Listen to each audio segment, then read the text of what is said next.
Eh bien, bonsoir à tous et à toutes. Merci d'être fidèles au rendez-vous sur Radio Isech. Il est exactement 20h35 minutes. Tout de suite, nous allons retrouver notre ami Fred pour l'actu climatique, court, moyen et long terme.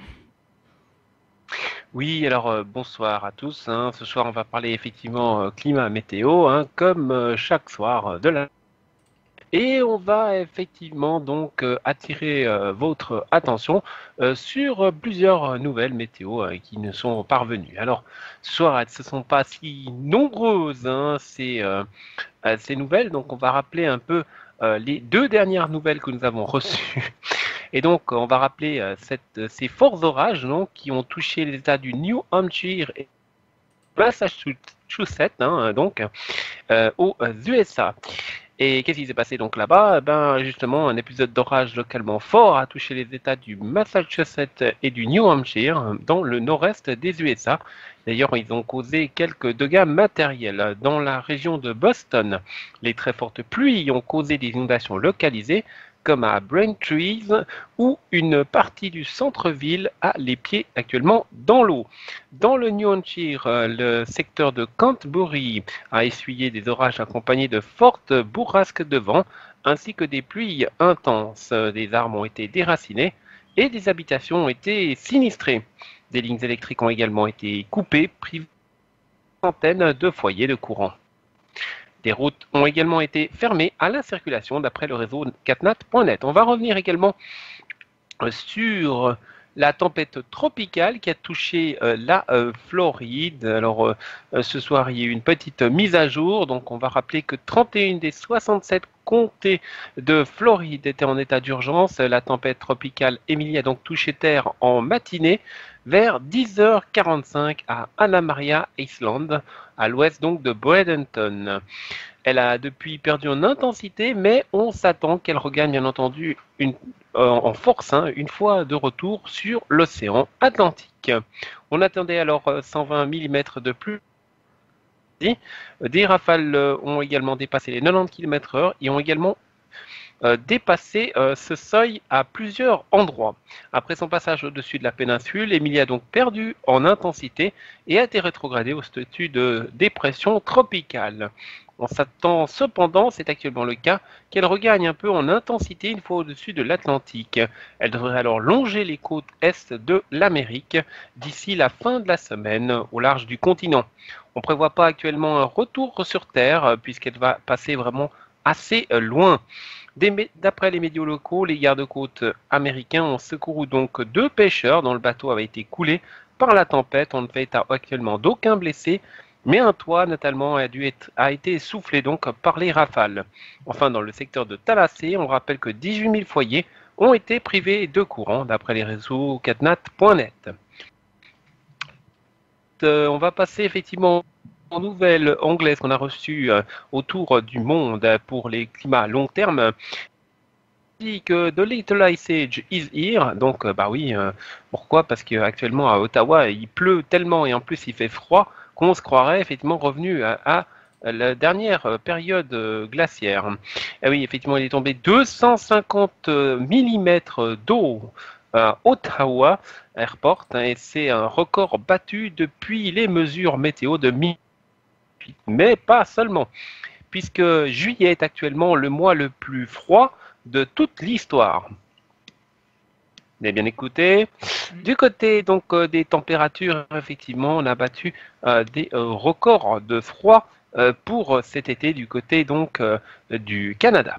Donc comme quoi, pas partout il fait chaud partout. Donc voilà, ce qu'on peut dire à Ottawa n'a pas vu une seule fois les températures atteindre les 30 degrés ce mois-ci. Donc des températures assez froides, on ne nous a pas donné, mais elles oscillent entre 18 et 15 degrés actuellement au maximum du côté d'Ottawa.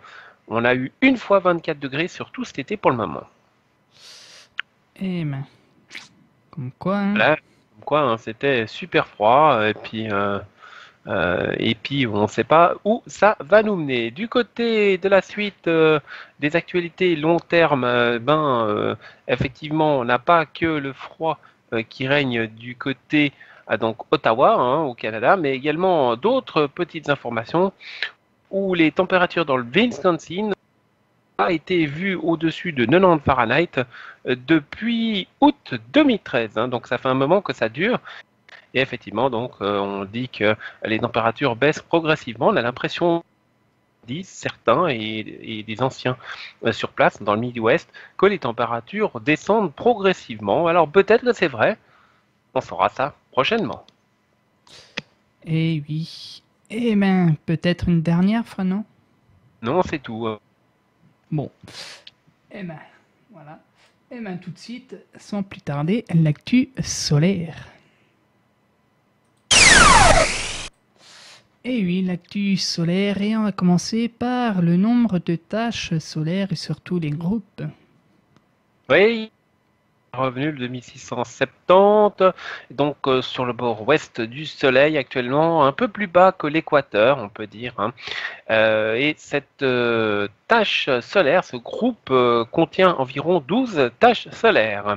Elle est quand même d'une assez grande grandeur, mais actuellement elle est faible. Hein. On appelle ça bêta, à peine de type bêta actuellement.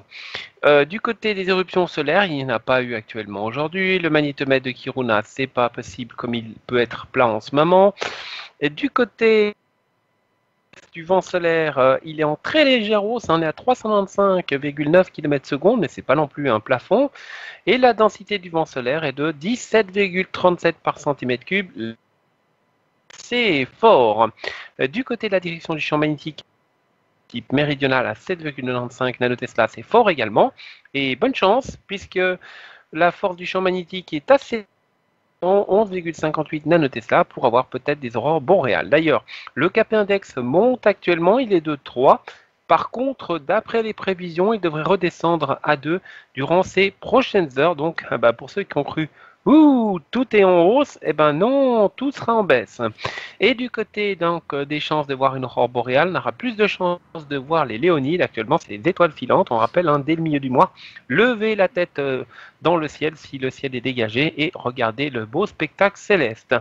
Du côté donc de la météo de l'espace actuellement, en haute latitude, il n'y aura que 10% d'avoir une chance de voir une aurore boréale et en latitude moyenne à peine 1%.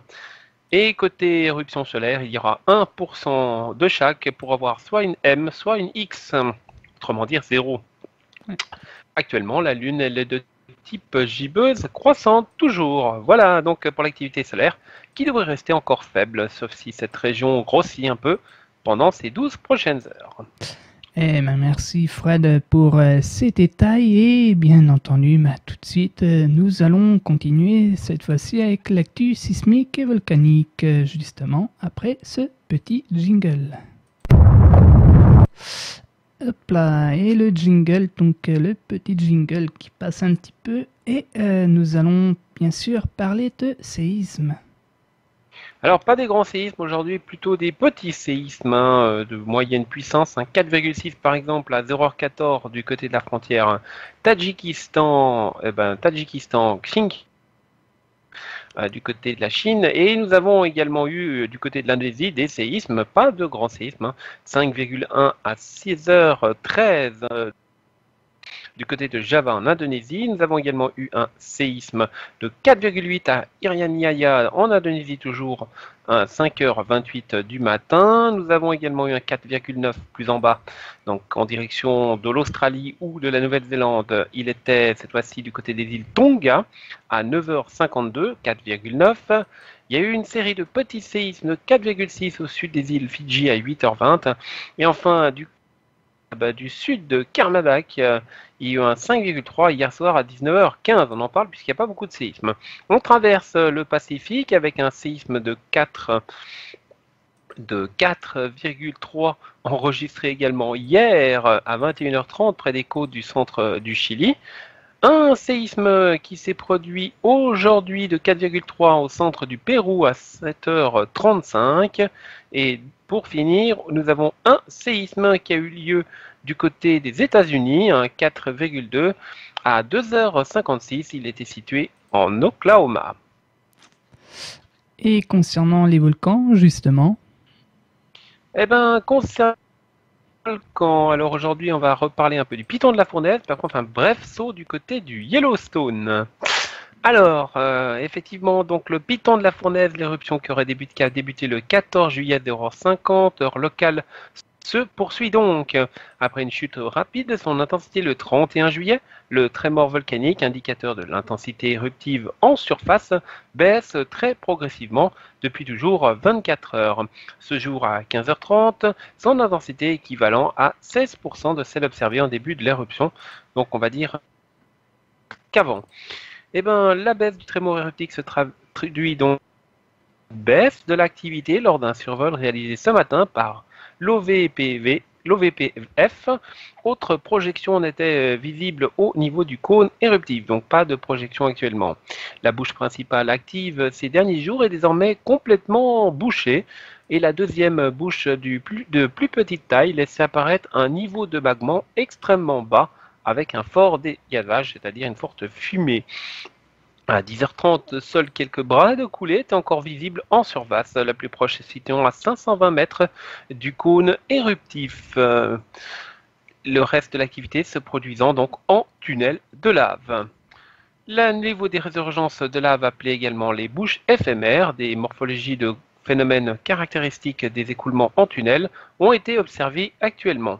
Sous la pression de lave circulant dans le tunnel, surpression liée à une augmentation du débit ou à un bouchon en aval, un ornitho s'est édifié. Ce dernier n'était plus actif lors des dernières observations ce matin. Ornitho, c'est qui va chercher, eh ben voilà. Et sous la pression de la lave circulant dans le tunnel, donc liée à l'augmentation de cet ornitho, on peut le voir sur les photos, ça ressemble donc à un trou qui s'est formé de nulle part, où on voit la lave passer en dessous, et ça, ce serait la pression qui provoque ce phénomène. La coulée la plus longue observée ce matin présentait donc une longueur de 220 mètres et s'initiait par une bouche éphémère située dans l'alignement des points décrits précédemment. Au point où la surface est plus large, la coulée atteignait donc à peine 10 mètres. Plus en avant, liée à une pente plus faible, la coulée s'étalait donc avec une texture en gratonnat, c'est non, jusqu'à son front. Notez que même en surface, la surface était donc refroidie. Le cœur de la coulée était toujours liquide, comme l'attestent les deux lobes rouges visibles à partir d'un autre type de front. Voilà donc ce qu'on peut dire ce soir. Aucun séisme n'a été donc enregistré au cours des dernières 24 heures. La tendance enregistrée sur les capteurs de déformation GPS au sommet du volcan semble enregistrer de nouveau une reprise actuelle de l'inflation. Ce paramètre sera à suivre donc ces prochains jours. Et niveau Yellowstone.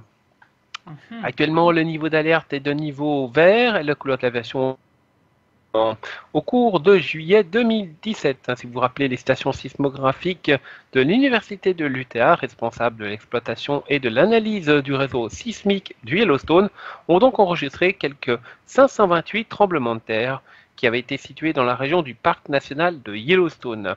Le plus grand événement avait été un tremblement de terre quand même mineur de magnitude 3,6 le 18 juillet, donc à 14h31. Situé à environ 9000 au nord-est de West Yellowstone, le tremblement de terre a été signalé dans la ville de West Yellowstone. Ce tremblement de terre fait partie d'une séquence énergétique donc continue de tremblements de terre dans la même région qui a débuté donc le 12 juin. De juillet à Yellowstone a été marqué par la sismicité continue à environ 6000 au nord-ouest de Yellowstone, où un essaim énergétique a ajouté 475 séismes supplémentaires en juillet au tremblement de terre de juin. L'essaim comprend de plus grands événements du mois de juillet, magnitude 3,6. L'activité de l'essaim pour juillet se compose de 2 tremblements de terre de la gamme de l'ampleur des M3. Et 40 tremblements de terre de la gamme d'ampleur M2, y compris des événements du mois dernier commençant le 12 juin. La sismicité totale des essaims comprend un tremblement de terre de magnitude 4,4, 7 dans la fourchette de grandeur et M3, donc c'est des tremblements de terre de 3.0, et 112 tremblements de terre de la gamme d'ampleur 2.0. La séquence sismique comme celle-ci sont fréquentes et représentent environ 50% de la sismicité totale de la région Yellowstone. L'activité des tremblements de terre de Yellowstone est actuellement à des niveaux élevés quand même par rapport à l'activité de base typique. Concernant les déformations du sol, les emplacements surveillés de la caldeira de Yellowstone montrent actuellement un changement ce mois-ci. L'élévation au nord de la caldeira, centrée près du bassin de Norris Geyser, se poursuit actuellement à un faible taux. Le comportement est similaire au dernier mois. Le modèle de déformation actuel du Yellowstone reste actuellement dans les normes historiques. L'observation des volcans du Yellowstone fournit donc un suivi à long terme de l'activité volcanique et sismique dans la région du parc national du Yellowstone. On rappelle que ce volcan Yellowstone contient la collection la plus vaste et la plus diversifiée des caractéristiques thermiques naturelles au monde et du premier parc national. Voilà, donc on surveillera le Yellowstone puisqu'actuellement on a toujours ces gonflements qui continuent, qui sont faibles, mais continuent. Eh ben merci Fred, merci pour ces détails et on se retrouve ici quelques instants avec bien entendu la météo. D'ici là, restez à l'écoute. Tout de suite, nous allons faire une toute petite pause. À tout de suite, bien sûr, avec notre ami Pierre. Pluie, vent ou soleil, c'est la météo sur Radio Ice Age. Eh bien, pluie, vent ou soleil, on va savoir ça tout de suite avec, bien entendu, notre ami Pierre. Et quel temps pour demain, Pierre? Et bonsoir à toi, Johan, ainsi qu'à notre ami Fred et à tous nos auditeurs qui nous écoutent. Demain matin, pour notre dernier jour de la semaine, le temps sera assez calme, à part sur les côtes nord, je vais y arriver, où quelques petites bruines maritimes vont faire leur entrée en vue d'une perturbation qui va concerner le quart nord-ouest de l'après-midi. Mais en attendant, le ciel sera tantôt voilé, tantôt éclairci sur le quart nord-ouest, tandis que sur toute la moitié sud, le soleil brillera de mille feux, à part toujours sur les plages, côté Méditerranée, où là, des entrées maritimes seront là aussi possibles, donc un petit crachat ou deux, mais pas à exclure du côté des Pyrénées. Côté température demain matin, elles seront comprises entre 14 et 19 degrés pour la moitié nord, et de 16 jusqu'à 29 degrés pour la moitié sud déjà demain matin. Demain après-midi, le temps va se gâter. Donc, on va retrouver sur cette même partie moitié nord quelques pluies. Les fameuses pluies du matin vont progresser sur une partie allant de la Vendée jusqu'au pays du Nord et de la région centre jusqu'à la région parisienne. Donc, 2-3 gouttes seront possibles sur ces régions-là. Ailleurs, dans le sud, un grand et magnifique soleil régnera, si j'ai envie de dire. Côté température, demain après-midi, un tout petit 18 degrés pour la région du Cher, jusqu'à 22 degrés pour le plus haut de la moitié nord, et pour la moitié sud, elles seront comprises entre 29 et 39 degrés, donc elle a un bel écart pour Montpellier, Montpellier qui va avoir très chaud encore demain après-midi. Voilà, pour demain, je parle. Merci donc Pierre pour ces détails. On va maintenant passer à la météo en détail sur la France pour demain matin. On va déjà parler de votre nuit. Sur le nord-est, les températures, en fin de nuit plutôt, seront encore comprises entre 15 et 17 degrés avec un temps ensoleillé avec quelques nuages plus importants de reste des orages possiblement de la nuit s'ils veulent bien venir. Du côté du centre-est, là ça fera déjà beau parce que les orages seront très vite partis. Il n'y en aura sûrement pas beaucoup ce soir avec des températures comprises entre 19 et 23 degrés au petit matin. Il fera très chaud quand même dès le matin. Sur le sud-est, là aussi, grand beau temps, rien à dire. Des températures presque estivales en fin de nuit, avec 20 à 25 degrés de prévu. Sur le sud-ouest, du beau temps, quelques voiles de nuages élevés avec des températures entre 18 et 26 degrés. Oui, c'est presque les températures maximum. Et sur centre-ouest, nous aurons effectivement un temps très nuageux, normalement sec, avec 16 degrés le matin. Sur le nord-ouest, on termine avec 13 à 14 degrés le matin, ça sera très agréable, il faudra aller là-bas, mais ce sera un peu loin quand même pour certaines personnes de se rendre là-bas pour avoir de la fraîcheur, mais quand même avec un peu de soleil, mais quand même un ciel quand même assez nuageux. L'après-midi, des températures toujours élevées sur la moitié nord de la France, quoi qu'on baisse, également sur le nord-est, on baisse à cause plus importante, il fera entre 21 et 25 degrés. Toujours très chaud sur le centre-est, et oui, malheureusement, on n'en sortira pas avec 30 à 37 degrés de prévu. Les 37 seront plutôt pour Valence et 33 degrés quand même à Lyon. Intramuros, on pourrait atteindre toujours 36 degrés. Du côté, et il y aura un sur les Alpes tout en fin de journée. Du côté du sud-est de la France, il fera également chaud, 28 à 34 degrés avec du grand soleil jusque sur la pointe de la Corse et sur le sud-ouest de la France. Nous aurons un temps également très ensoleillé avec de 26 à 36 degrés, 36 pour Perpignan. Sur le centre-ouest, temps très nuageux et frais, faut vite le dire, avec 23 degrés.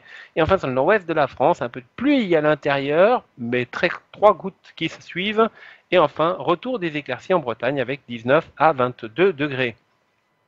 Et pour samedi, en fin de nuit, les températures seront comprises moins fraîches, elles descendront quand même, 10 à 15 degrés de maximum sur le nord et de 14 à 24 degrés encore sur le sud.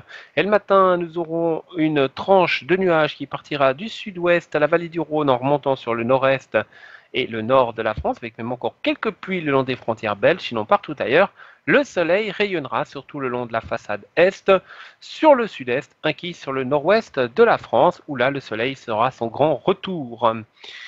Du côté de l'après-midi, les températures seront en baisse, on va le voir dans quelques instants, c'est vite ciel, toujours cette nébulosité entre le sud-ouest et le nord-est du pays, y compris le centre, puisqu'à Paris ça sera très nuageux. Des éclaircies de plus en plus belles tout au nord de la France, du beau temps sur le nord-ouest, sur le centre-ouest, ainsi que sur toute la façade est de la France jusqu'au port de la Méditerranée. À noter qu'une tendance orageuse ou pluvieuse pourrait se dessiner sur les Pyrénées. Les températures de l'après-midi, 18 à 26 degrés sur le nord et de 21 à 34 degrés encore sur le sud, à Valence ou encore du côté de Montpellier surtout. Voilà donc pour la météo pour ces 2 prochains jours. Et voilà donc on va continuer avec la météo ce soir. Pour le long terme, on retrouve effectivement des températures pour Paris en chute libre à partir du 4 août. Elles seront en dessous des normales saisonnières. Ça pourrait durer assez longtemps quand même, puisqu'on retrouvera des normales de saison qu'à partir du 12 août. Ensuite, elles seront légèrement au-dessus des normales de saison pour redescendre d'après le modèle de ce soir GFS à partir du 15 août et remonter ensuite à partir du 18. La moyenne des scénarios n'est pas tout à fait d'accord, d'ailleurs beaucoup de scénarios voient le contraire, avec une moyenne en dessous des normales de saisonnière dès le 4 au 13, puis légèrement au-dessus des normes, pas de beaucoup, entre le 14 et le 19 août. Du côté des précipitations, là aussi, un petit désaccord, mais si on prend la moyenne, on devrait avoir une moyenne qui nous annonce des précipitations le 5 août et surtout entre le 8 et le 9 août, pouvant se prolonger et éventuellement le 10. À nouveau, un temps assez sec pourrait se mettre en place avant l'arrivée de précipitations à nouveau à partir du 18-19 août, donc de nouveau une longue période de faible pluie. Et de pas de pluie du tout, on pourrait dire. Allez, du côté de nos amis suisses et du centre-est, pour les températures, c'est un peu autre chose. Température au-dessus des normales de saison jusqu'aux alentours du 6 août. Une petite baisse suivie d'une légère remontée, mais très temporaire. Et à partir du 8 août, température légèrement en dessous des normales de saison jusqu'au... ça c'est pour la moyenne principale. Ensuite, elles seront légèrement au-dessus des normales de saison entre le 13 et le 15 août, et à nouveau légèrement en dessous, puis à nouveau largement au-dessus des normes. Si on prend la moyenne donc globale des 20 scénarios de GFS ce soir, eh ben on peut voir que c'est à peu près la même chose jusqu'au niveau du 9 août. Ensuite, on a du 9 au 14 août des températures en dessous des normales de saison. Au-dessus des normales dès le 15 au 19 août. Mais c'est quand même pas aussi extrême que le modèle qui voit des températures plus chaudes que ce qu'on a eu environ aujourd'hui ou hier.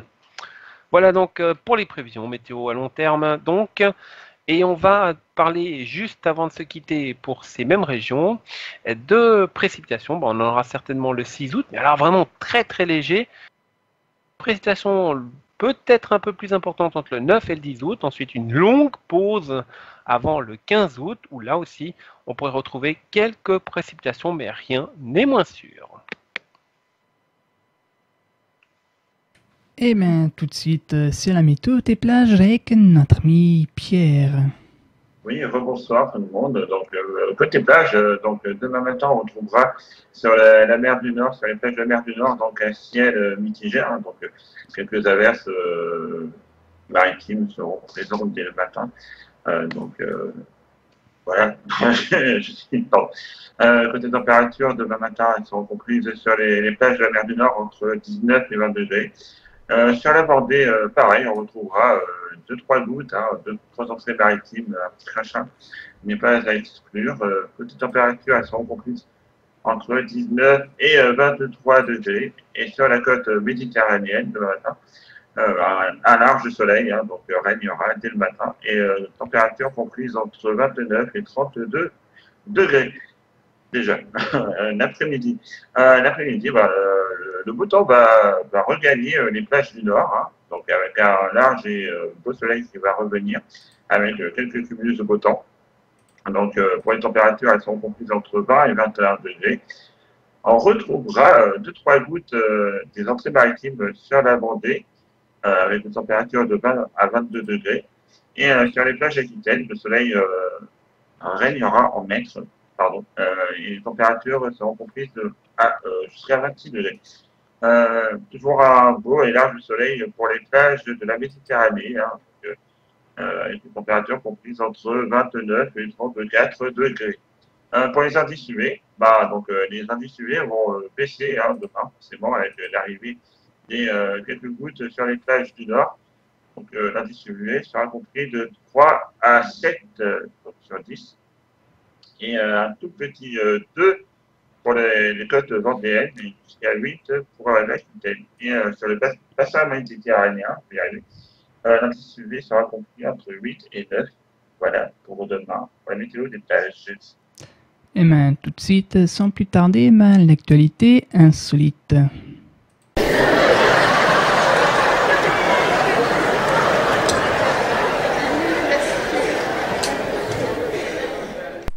Et l'actu insolite présentée par Pierre. Et oui, donc on connaissait les chiens et les chevaux pour aider nos amis les policiers. Maintenant, il va falloir compter sur nos amis à poil avec des cornes, donc les moutons. Ah. Oui, donc, vous connaissez les chiens et les chevaux, donc tu peux désormais compter sur les moutons. Mardi, les policiers de Vaux-en-Velin, près de Lyon, ont pu interpeller le suspect d'un vol de scooter grâce à l'aide inattendue d'un mouton. À deux, sans casque, sur un scooter volé, mardi après-midi, dans un parc de la commune, une patrouille de policiers à vélo a remarqué deux individus circulant sans casque sur un scooter déclaré volé. Mais à la vue des fonctionnaires, le pilote du deux roues a pris la fuite. Au passage, l'équipage du scooter a manqué de percuter un policier, puis a foncé sur un gardien du parc. Ils ont finalement abandonné leur véhicule. Le passager, à part de myopathie, n'a pas cherché à échapper aux agents, bien au contraire, de son acolyte qui a pris ses jambes à son cou. Plutôt les policiers que le bélier. Le fuyard, un adolescent de 17 ans, a sauté par-dessus une clôture et s'est retrouvé dans un enclos où paissait paisiblement un mouton. Un bélier, plus précisément. L'animal, surpris de cette brusque irruption dans son espace vital, a chargé d'un coup. Et donc a permis aux policiers d'arrêter le volet. Ouais. Peut-être une dernière, non, monsieur? Non. Ah ben, j'ai trouvé une bonne info insolite. Ça a été parvenu hier, donc Bah, c'est aux Pays-Bas. Qu'est-ce qui se passe aux Pays-Bas? La drogue? Comment? La drogue? Non. Non. Pire que ça, même. Aux Pays-Bas. Fred? Non? Eh ben, tout simplement, aux Pays-Bas, ils volent tes lampadaires et les chargent sur le toit de sa Twingo. Eh oui, mais j'en avais parlé hier. Ah, parce que c'est. Dans son jardin, je sais pas. Je sais Enfin, pas je sais pas ce qu'il faisait avec les lampadaires sur sa Twingo, mais bon. Oui, mais j'en avais parlé hier. Hein. Oui, mais Ouais, bon, donc- c'est. Mais bon, ça reste quand même une bonne info insolite du mois, hein. Oui, c'est sûr que c'est pas, c'est pas toi. Et oui. Allez, donc peut-être une dernière, Fred? Oui, alors une gameuse française joue avec un briquet, hein, donc devant son écran, elle est en train de regarder son partie de League of Legends, attendre que ça se lance. Mais que dit-on, que ne dit-on pas justement qu'il ne faut jamais jouer avec le feu? Eh ben, Ah qu'est-ce bah. qui se passe, c'est qu'au bout d'un moment, à force de jouer avec son briquet, ben, qu'elle a mis le feu à ses cheveux, là, donc elle est toujours en train de regarder avec son casque, et puis d'un coup elle met la main, puis c'est là qu'elle sent le truc, et puis qu'elle secoue un peu ses cheveux, enfin, elle éteint, Ah. puis elle rigole, elle éclate de rire, hein, d'ailleurs. Enfin.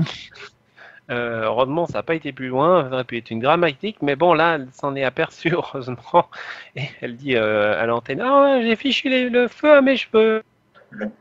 Bah ouais, comme quoi il faut pas jouer avec le feu.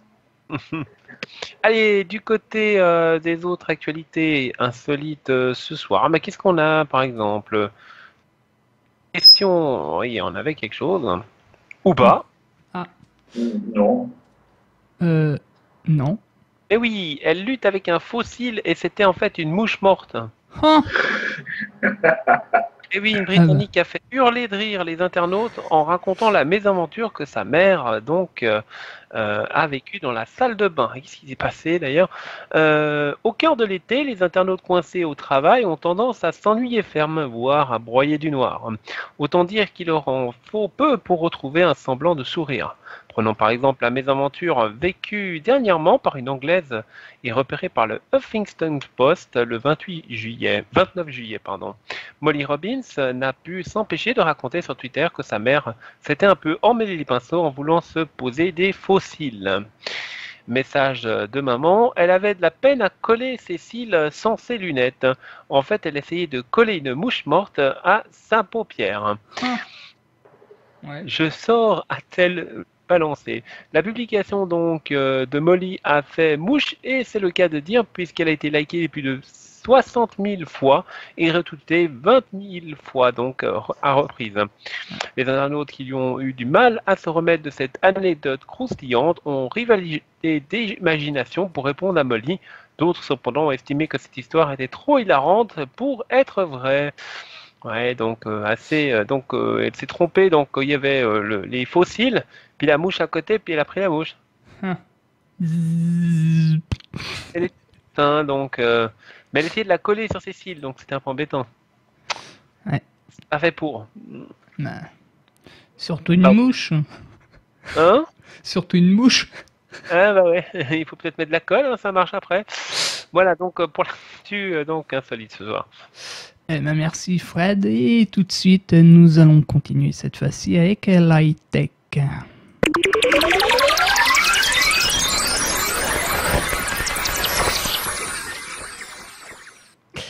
Et ce soir en high-tech, je crois que Tesla a inventé un nouveau... Un nouveau quoi? Apparemment, mon petit doigt me dit que Tesla a créé, on va dire, un label musique. Oui, alors effectivement, je sais même pas si on arrive à entendre ça. On peut essayer, mais je suis pas sûr qu'on va pouvoir entendre parce que c'est des trucs. Alors on va me dire tout de suite si on entend quelque chose. Que souhaitent encore faire tes sœurs, frères, mères, grand-mère, grand-père, père, copain, copine? Là on entend quelque chose. Oui, la pub. Oui. Alors oui, bien sûr, le cas sur nos amis de... Tesla. Mais non, YouTube.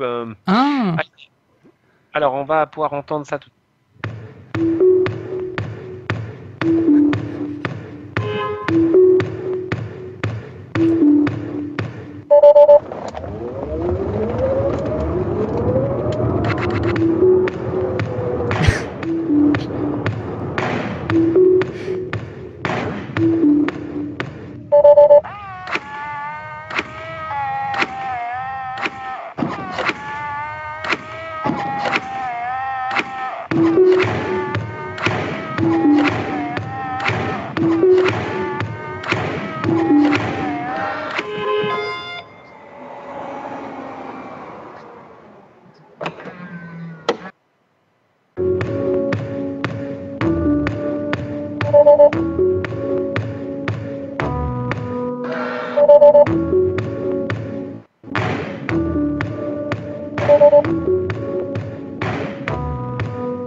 Ah bah voilà.